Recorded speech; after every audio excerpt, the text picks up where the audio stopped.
मध्यम वर्ग के किसानों के लिए कृषि बिजली लगभग निःशुल्क हो जाएगी।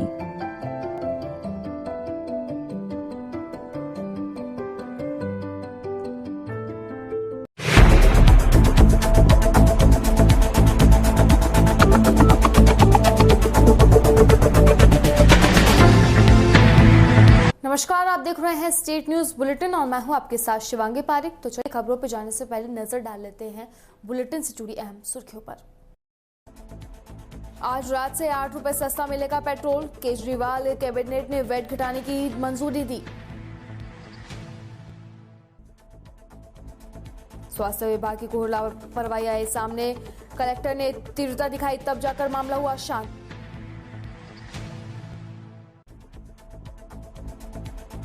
अमेजॉन कंपनी ने आगरा में किया बड़ा फ्रॉड। अपने कस्टमर के बैंक खाते से पार किए 9,35,000 रुपए। और अब खबरें विस्तार से। दिल्ली सरकार ने महीने के पहले दिन आम आदमी पार्टी को सस्ते पेट्रोल और डीजल का तोहफा दिया है। राज्य सरकार ने पेट्रोल पर वेट को 30% से घटाकर 19.40% कर दिया है।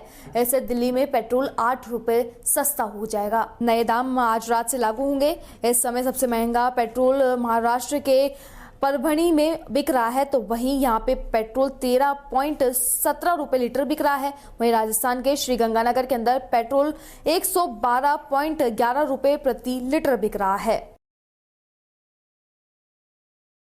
2 दिसंबर को मुरादाबाद में होने वाले प्रियंका गांधी की रैली को लेकर यूपी कांग्रेस के प्रदेश अध्यक्ष बिजनौर पहुंचे। बिजनौर पहुंचकर अजय लल्लू का कांग्रेस दफ्तर पर कांग्रेसियों ने जोरदार स्वागत किया। अजय लल्लू ने जिले के कांग्रेस नेताओं और कार्यकर्ताओं से बड़ी संख्या में मुरादाबाद पहुंचने को कहा। प्रदेश अध्यक्ष ने जिला अध्यक्ष को बिजनौर जनपद से 10,000 लोग प्रियंका गांधी की रैली में लाने का टास्क दिया है। वहीं प्रदेश अध्यक्ष के द्वारा समीक्षा बैठक भी की गई है। मीडिया से मुखातिब होते हुए प्रदेश अध्यक्ष अजय लल्लू ने बड़ा बयान दिया। गठबंधन के सवाल पर कहा कि हमें ठगबंधन नहीं करना है, हमें जनता से गठबंधन कर लिया है। यूपी के अंदर कांग्रेस की सरकार बनने जा रही है। यूपी में सपा बसपा रालोद विपक्ष के हैं और साथ ही यूपी में विपक्ष बीजेपी की यूपी के अंदर 30 सीट आएगी। वहीं टेट परीक्षा में पेपर लीक होने के मामले का जिम्मेदार सीएम को बताया है। यूपी में योगी की सरकार है तो जिम्मेदार कौन होगा? उनके अफसर जिम्मेदार होंगे। सीएम योगी ने उन पे अजय लल्लू ने जमकर निशाना साधा और उनके अफसरों के घर पर बुलडोजर कब चलेगा, ये भी उन्होंने कहा। मैं समीक्षा बैठक करने आया हूं। आने वाले 2 तारीख को मुरादाबाद में प्रतिज्ञा रैली का आयोजन होना सुनिश्चित है। महासचिव दीदी प्रियंका गांधी जी उस सभा को संबोधित करेंगी और मैं समझता हूं जिस तरह उत्तर प्रदेश में आज किसान परेशान है, नौजवान परेशान है, गरीब परेशान है, मध्यम वर्गीय वर्ग परेशान है। कोरोना काल के दौरान लोगों ने अपनी जान गंवाई है और कांग्रेस ने जो प्रतिज्ञाएं ली हैं उन विषयों को, मुद्दों को उत्तर प्रदेश की जनता के सामने रखने का काम उस प्रतिज्ञा रैली में कांग्रेस पार्टी करेगी। आदरणीय प्रियंका गांधी जी करेंगी। बदलाव की ब्यार है आने वाली कांग्रेस की सरकार। हाथ को किसी का साथ नहीं मिल रहा यूपी में, इसमें आपका क्या कहना है? जनता का साथ है, आपका साथ है, उत्तर प्रदेश के किसानों का साथ है, गरीबों का साथ है। हमें ठगबंधन नहीं करना है, हमें जनता के साथ गठबंधन करना है, किसान के साथ करना है, गरीब के साथ करना है। आपको कोई पार्टी ऑफर करे तो क्या आप गठबंधन नहीं करेंगे? मैंने कहा ना कि हम जनता से गठबंधन करेंगे, किसान से करेंगे, गांव से करेंगे, गरीब से करेंगे, मजदूर से करेंगे, आम आदमी से करेंगे, उत्तर प्रदेश की महिलाओं से करेंगे, उत्तर प्रदेश के तमाम उन समस्याओं से करेंगे और उसी के दम पर उत्तर प्रदेश में 2022 में आदरणीय प्रियंका गांधी के नेतृत्व में सरकार कांग्रेस बनाने जा रही है। आपके अलग चुनाव लड़ने से किसको फायदा होगा? हम सरकार बना रहे हैं, हमारी कांग्रेस को फायदा होगा। आप जनपद बिजनौर की बात करें, जनपद बिजनौर में आप किस स्थिति में हैं? अच्छे स्थिति में है, सभी सीटें जीतेंगे जी। 8 सीटें जीतेंगे। अभी सपा का लोकदल का गठबंधन हुआ है, 7 तारीख में बड़ी रैली मेरठ से करने जा रहे हैं। क्या फर्क पड़ेगा उससे? आपने शायद जो कांग्रेस की रैली है वो नहीं देखी है। आपको गोरखपुर की रैली देखनी चाहिए, देखिए। बनारस की रैली देखनी चाहिए थी, महोबा की रैली देखनी चाहिए थी। जिस तरह अपार जन समर्थन किसान, नौजवान, गरीबों का मिल रहा है, मजदूरों का मिल रहा है, उत्तर प्रदेश कांग्रेस को आशीर्वाद मिल रहा है। मैं समझता हूं कि बदलाव की आंधी है जिसका नाम प्रियंका गांधी। आज विपक्ष कौन है? सपा है, लोकदल है, बसपा है। आज विपक्ष कांग्रेस है। लाठी खा रहा है, जेल जा रहा है। किसानों की आवाज को लेकर कांग्रेस ने लड़ी, नौजवानों के रोजगार को लेकर कांग्रेस सड़कों पर संघर्ष कर रही है, महंगाई को लेकर कांग्रेस पार्टी सड़कों पर संघर्ष कर रही है। क्या आपको सपा का एक भी नेता कार्यकर्ता दिखा कहीं संघर्ष करते हुए? नहीं दिखेगा। जेल से डरता है और जेल से कांग्रेस का कार्यकर्ता नहीं डरता। 3 दिन से लेकर 3 महीने तक कांग्रेस के कार्यकर्ताओं ने इस सरकार के दमन के खिलाफ जेल की यातनाएं सही है। सैकड़ों से अधिक मुकदमे मेरे ऊपर लिखे हैं। सैकड़ों से अधिक मुकदमे मेरे ऊपर लिखे हैं इस सरकार ने। और आदरणीय प्रियंका गांधी जी को 4 बार गिरफ्तार किया इस सरकार ने। सैकड़ों बार से अधिक मुझे जेल भेजा है। तो इस सरकार के खिलाफ लड़ाई अगर कांग्रेस लड़ रही है तो उत्तर प्रदेश में 2022 में जनता का भी आशीर्वाद कांग्रेस को मिलेगा। बीजेपी कह रही है सभी पार्टियों से रैली में जो है जनता की भीड़ जा रही है, तो क्या वो भीड़ वोट में तब्दील कर पाएगी कांग्रेस?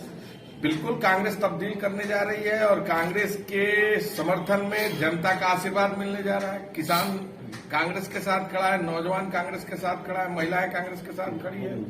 और हमने प्रतिज्ञा ली और जो कांग्रेस ने कहा है वो करके दिखाया। अगर किसानों का कर्जा माफ करने की बारी थी, कांग्रेस पार्टी ने संपूर्ण कर्जा माफ किया। फिर सरकार बनेगी, संपूर्ण कर्जा माफ करेंगे। 2500 रुपया गेहूं और धान का दाम देंगे, 400 रुपया कुंटल गन्ना किसान को देंगे। 10,000 करोड़ से अधिक का बकाया है इस समय गन्ना किसानों का। अभी तक बहुत सारी चीनी मिलें नहीं चली, गन्ने सूख गए पूर्वांचल में। 1 रुपया मुआवजा इस सरकार ने नहीं दिया।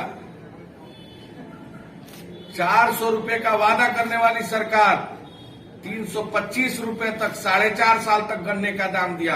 अब 25 रुपया बढ़ाया है, वो भी ऊँट के मुंह में जीरे के समान है। खाद का दाम बढ़ गया, वजन घट गया, डीजल का दाम बढ़ गया, महंगाई चरम सीमा पर है। क्या सरकार लागत के सापेक्ष किसानों का पैसा दे रही है?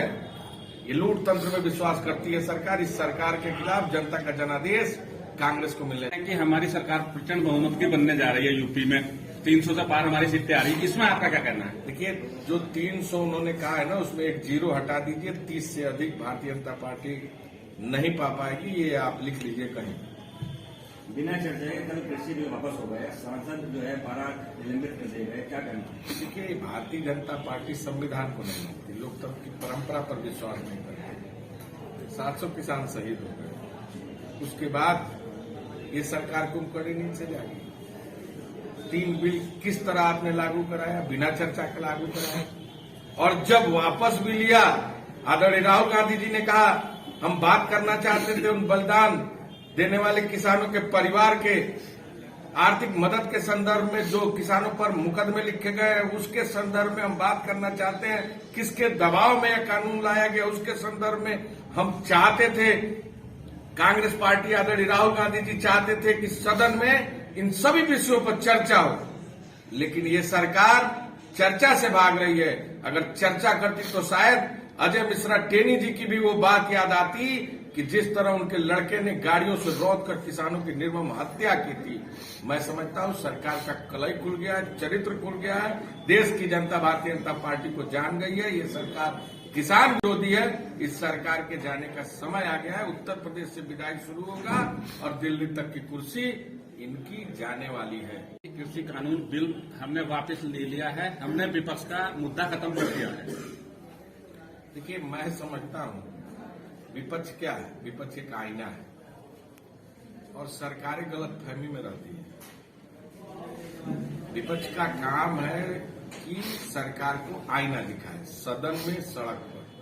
महंगाई मुद्दा है, सरकार से हम चाहेंगे कि डीजल का दाम पहले की तरह ला दे, रसोई गैस का दाम पहले की तरह ला दे, जो कांग्रेस की सरकार में मिलता था। लाए तो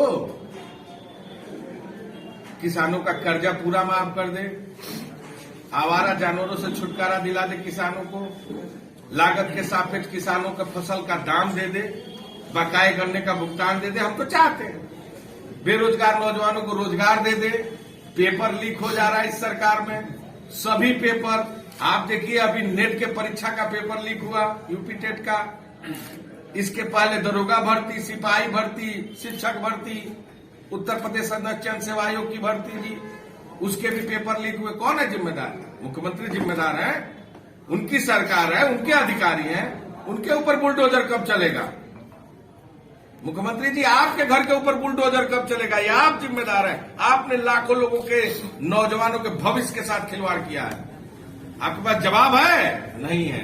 मैं जानता हूं आप संत हैं, महंत हैं, ब्रांडिंग, पोस्टर और होर्डिंग पर विश्वास करते हैं। कर्नाटक में फोटो लगवाते हैं, हैदराबाद में इनका बैनर टंगता है, दिल्ली के जगह जगह बस स्टेशनों पर प्रचार करते हैं, लेकिन उत्तर प्रदेश से डरते हैं। 7 दिन में केवल 7 हत्याएं गोरखपुर में हो चुकी है और हर दूसरे दिन मुख्यमंत्री जाते हैं। क्यों? क्या करने जाते हैं? किससे मिलने जाते हैं? जब आप जनता की सुरक्षा नहीं कर सकते तो सीधे मठ में चले जाइए। अब आपको सरकार में रहने का हक नहीं है।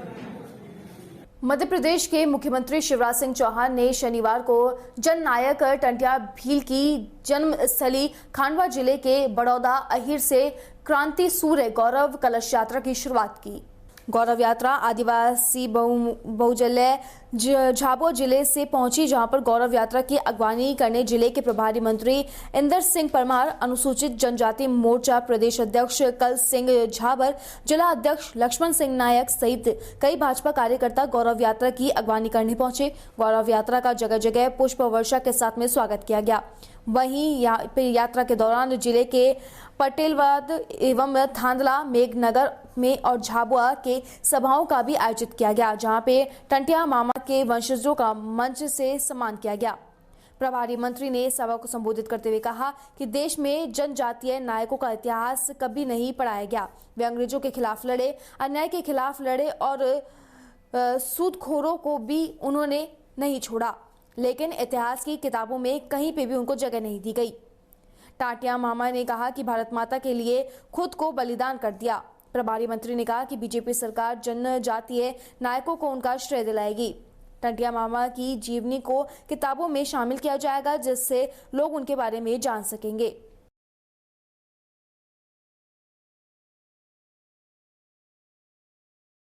पूरे प्रदेश में हम गौरवान्वित हैं। जनजाति समाज प्रदेश में गौरव यात्राएं चल रही है।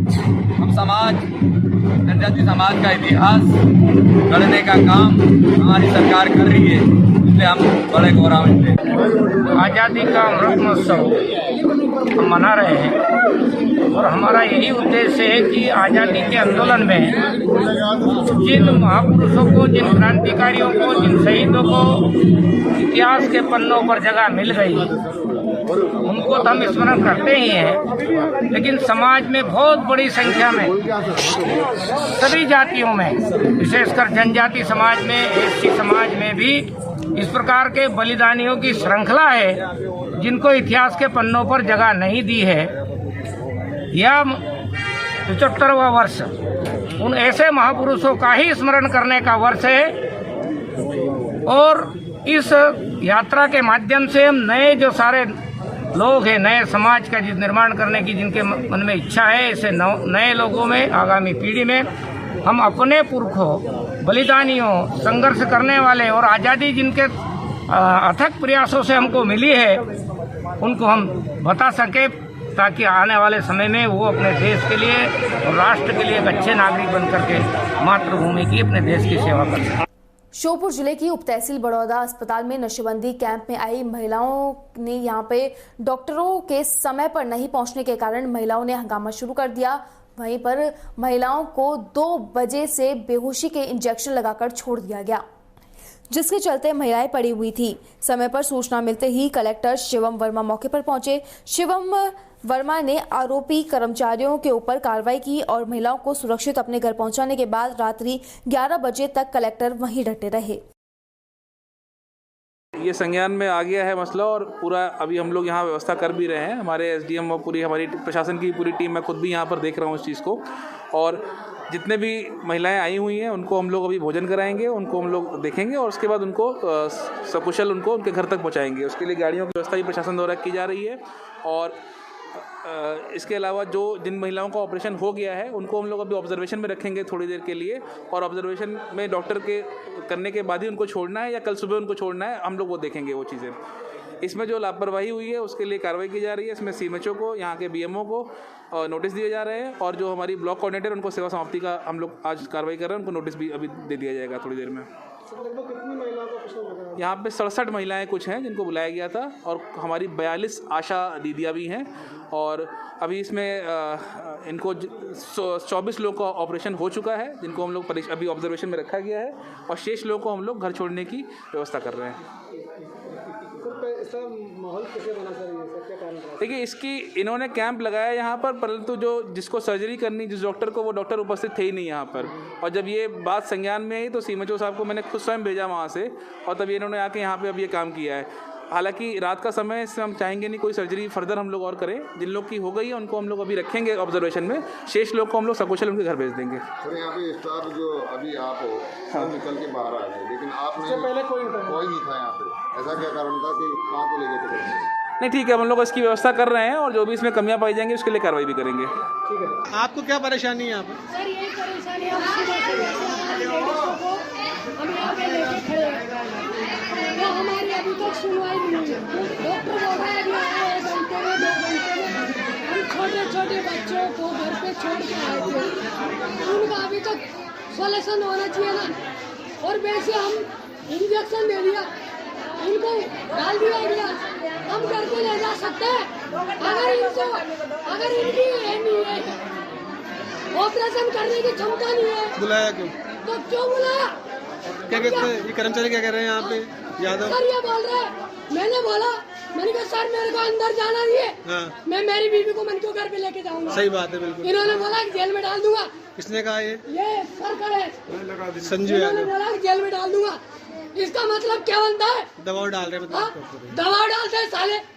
सरकारी अस्पताल का मामला, सरकारी अस्पताल क्या है? 15,000 रुपए की नौकरी करता होगा, 20 की करता होगा। कितनी महिलाएं यहाँ पे लोग? या 70-80 लोग लेडीज है, गाँव के लोग है सब। इनके बोलने का तरीका जेल में डाल दूंगा। हाँ? जेल में कोई नहीं डालो को, चलो हाईवे पे चलो, डालो जेल में डालो, जेल से डरने का माने थे। कृपा करके मतलब क्यों काम सुबह से परेशान है, बोलने का तरीका बहुत परेशान है। हमारे छोटे छोटे बच्चे मतलब क्यों कम ऐसा परेशान है? क्यों भैया तू बाहर निकल जा। मतलब आप कितने बजे आ गए थे? कितने बजे आ गए थे आप लोग? मैं मेरी बीवी को नहीं देखूंगा यहाँ पे इंजेक्शन डाल के। कितने बजे आ गए थे आप लोग? इंजेक्शन डाल के कितने बजे आ गए थे? सुबह 8 बजे से भूखा प्यासा पड़ा हूँ अभी तक। इसका मतलब क्या बनता है? कोई भी कर्मचारी आपकी सुन लेने नहीं आया, अभी तक कोई नहीं आया। इसका मतलब 7 बज गए छोटे। रायसिंह नगर सीमा सुरक्षा बल के स्थापना दिवस पर रंगारंग कार्यक्रम का आयोजन सुरक्षा बल के खेल मैदान में आयोजित किया गया। बीएसएफ की 34वीं बटालियन ने स्थापना दिवस के कार्यक्रम का आयोजन किया गया, जिसमें बीएसएफ के कमांडेंट स्वर्ण देव के साथ में बीएसएफ जवान में उनके पारिवारिक सदस्य उपस्थित रहे। देशभक्ति के साथ साथ हर प्रांत के लोक नृत्य का रंगारंग प्रस्तुतियों के साथ बल के जवानों का समय को बांधा रखा। बच्चों ने भी यहाँ पर मन मोह लिया। अमेज़न कंपनी ने आगरा में बड़ा फ्रॉड किया है। अपने कस्टमर के बैंक खाते से 9,35,000 रुपए पार कर लिए हैं, जहां इसको लेकर अमेज़न जैसी बड़ी कंपनी पर गंभीर आरोप लगे हैं। थाना शाहगंज सराय ख्वाजा निवासी रऊफ खान के साथ में फ्रॉड किया गया है। कस्टमर के वॉलेट में रुपए शो न करने पर कस्टमर ने कॉल किया था, जिसके बाद में अमेज़न कस्टमर केयर से आई कॉल ने बातों में उलझाकर बड़ा फ्रॉड किया। पीड़ित ने एएसपी आगरा के अंदर मदद की गुहार लगाई है। एसएसपी आगरा सुधीर कुमार ने पीड़ित को जांच कर कड़ी कार्रवाई करने का आश्वासन दिया है। क्या नाम है? अब्दुल रऊफ खान।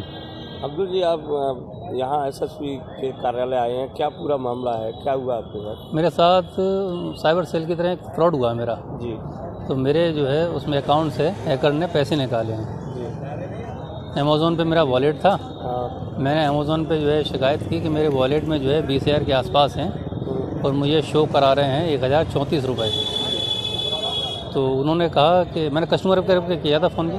उन्होंने कहा कि आपके पास 1 मिनट में कॉल आएगा। मेरे पास कॉल आया किसी नंबर से हाल के हाल। तो उन्होंने मुझे मेरे वॉलेट की डिटेल बताई। मैं समझा कि ये जेन्युइन बंदा है अमेज़ॉन का जब मुझे डिटेल बता रहा है। उसने मुझसे कहा कि आपके जो पैसे हैं ये आपके बैंक के अकाउंट में आएंगे और आप जो है एक एनीडेक्स रिमोट है ऐप, उसको डाउनलोड करिए और अपना बैंक अकाउंट चेक करिए। मैंने ये किया और बैंक अकाउंट भी चेक किया अपना, तो मेरे पैसे तो नहीं आए बल्कि मेरे पैसे 9,35,000 रुपये निकल गए। क्या लग रहा है आपको, अमेज़न कंपनी निकाल? अमेज़ॉन हाँ, मुझे ये लगता है, शक है कि जब मैंने अमेज़ॉन को कस्टमर केयर पे फ़ोन किया और उन्होंने कहा कि 1 मिनट में कॉल आएगा और कॉल भी आया और उसने मुझे डिटेल बताई मेरे अमेज़ॉन वॉलेट की डिटेल, जो मेरे पैसे थे उसके अंदर कि आपके इतने पैसे हैं और ऐसे ऐसे हैं ये। तो मुझे लगा जेन्युइन है। अब इतनी डिटेल उसको मालूम है तो इसका मतलब है किसी अमेज़ॉन वाले ने उसको बताई है या मिला हुआ है कोई। अमेज़न कंपनी का ही बंदा था, अमेज़न कंपनी को मानते हैं, फ्रॉड किया है। अमेज़ॉन का बंदा कोई ना कोई मिला हुआ है, मैं ये मानता हूँ। अमेज़न कंपनी ने नहीं किया है? नहीं, ये मैं नहीं कह सकता, ये तो पुलिस बताएगी कि भाई वेरिफिकेशन करके इन्वेस्टिगेशन करके। अमेज़न कंपनी के हाँ आया उसी के नाम से था। क्या कहना चाहते? अमेज़ॉन कंपनी के सही फ़ोन आया, उन्होंने कहा कि मैं अमेज़ॉन से बोल रहा हूँ और अमेज़ॉन से बोलने के बाद उसने मेरे वॉलेट की डिटेल भी बताई अकाउंट की। तो मुझे ये लगा कि वाकई में अमेज़ॉन से बोल रहा है ये। कितने पैसे निकाले गए? 9,35,000। अब क्या शिकायत कहाँ की आपने? मैंने एसएसपी साहब को शिकायत करी, एप्लीकेशन दी है। उन्होंने मुझे आश्वासन दिया है कि आपकी एफआईआर होगी साइबर सेल में। उन्होंने उनके लिए लिख दिया है और मुझे उम्मीद है कि मेरे साथ न्याय होगा। फिलहाल स्टेट न्यूज बुलेटिन में बस इतना ही। देश और दुनिया की तमाम खबरों के लिए बने रहिए डीपीके न्यूज के साथ। नमस्कार।